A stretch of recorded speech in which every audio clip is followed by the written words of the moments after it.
This will be chapter 30 of PSB11, called Sweetie and Honey.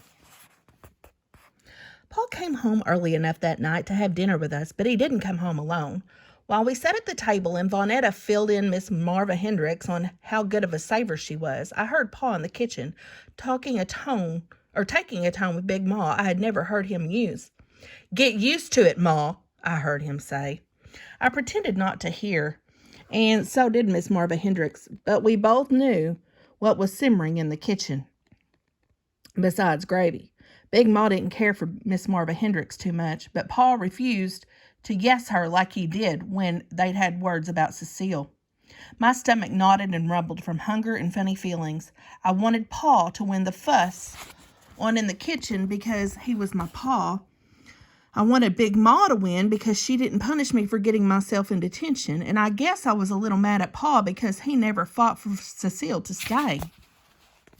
Vonetta went on and on about all the money we were saving and how she made sure Fern and I didn't waste our money buying candy, airmail stamps, and mooning over boys in Oakland. Then she ran to her room, brought out the jar all taped up, and shook it for all of us to hear. Even Uncle Darnell perked up when he heard the coins shaking. Then she put her mummy jar back in the room. Miss Marva Hendricks couldn't say enough nice things about Vonetta and how she was doing a good job. I put up with Vonetta because we were almost halfway to Madison Square Garden. In less than 6 weeks, we'd see Jackie, Tito, and the rest of their brothers live on stage. That was worth Vonetta crowing over her job as our saver, and boy, did she crow. Big Ma brought out the pork shoulder and burnt gravy. Pa shooed Vonetta out of the seat next to his fiancée. He pecked Miss Marva Hendricks on the forehead, and Fern said, "Ooh, mushy and gushy." Big Ma said, "Let's not have any of that mushy and gushy at the table." Then Pa gave Miss Marva Hendricks a real smack on the lips, and instead of being mad or sickened, I surprised myself and laughed out loud. A mercy, bless the table. When Miss Marva Hendricks added, "And all of us gathered here," she didn't know that wasn't the blessing, just Big Ma telling Pa to say grace, and Pa said, "Amen, let's eat," and that was that.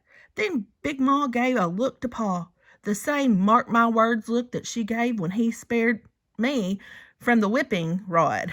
Pa acted like he didn't catch Big Ma's look.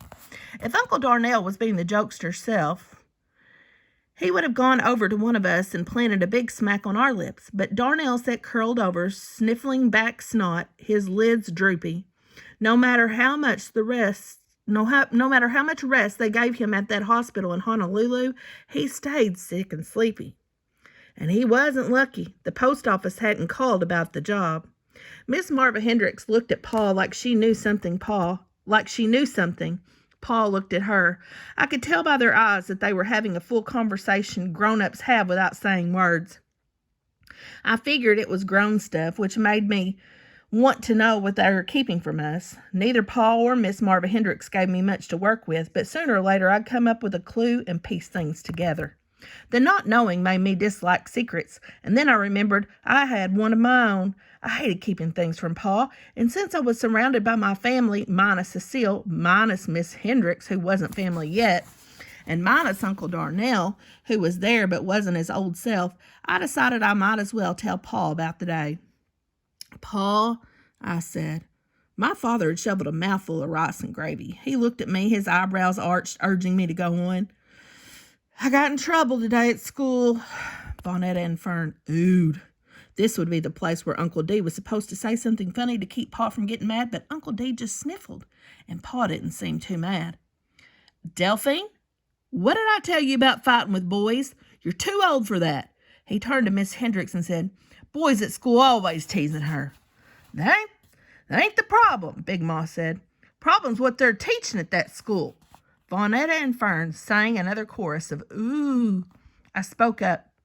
"I was arguing with Danny McLaren." "About what?" Pa asked. I couldn't say the dozen part, not at the table. I said, "Our social studies group needed a subject, and Ruka said women running for president of the United States, and Danny said, 'Something dumb,'" Vonetta chirped. While I was busy glaring at Vonetta for interrupting me, Miss Marva Hendricks clapped her hands together and said, "That's a marvelous subject for social studies. Right on." Vonetta and Fern had to say it too. Right on. And Big Ma scolded them for talking ghetto at the dinner table, half blessed as it was. Now, sweetie," Pa said to Miss Hendricks, the same way he told Fern. Now, baby girl, ain't no boogeyman in the radiator pipe."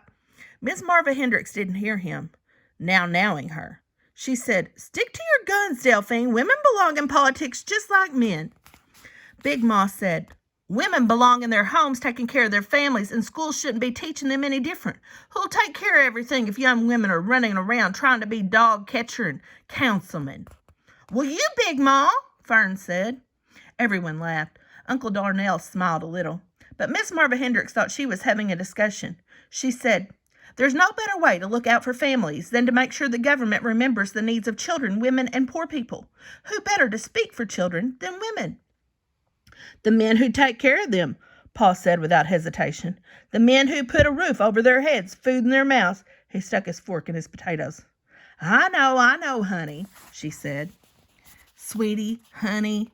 But sometimes men forget these things," she said.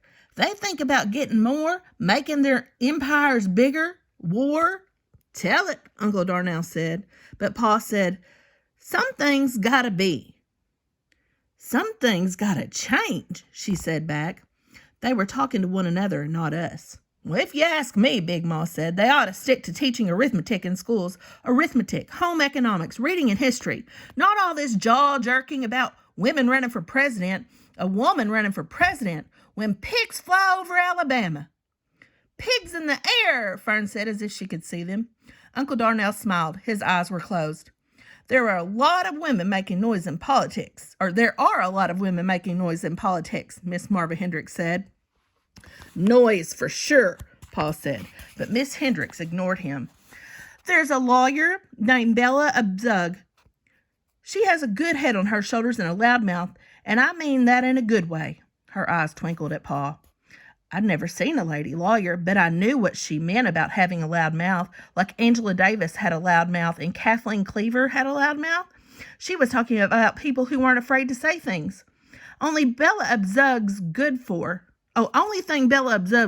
for, Big Ma said, are her big old hats. Quite as it's kept. She's only wearing those hats to catch the eye of a husband." Miss Marva Hendricks laughed politely.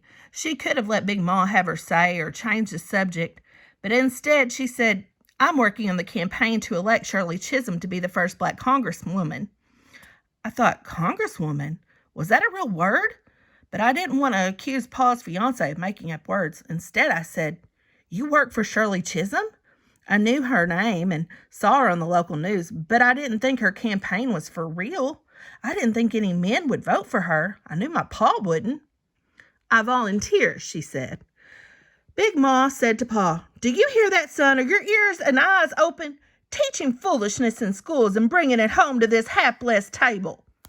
It was funny. I felt one way when I sat down at the table and a different way before we had dessert. I couldn't make up my mind about women with big mouths running for president or about Miss Marva Hendricks. I certainly didn't know what to think about my father.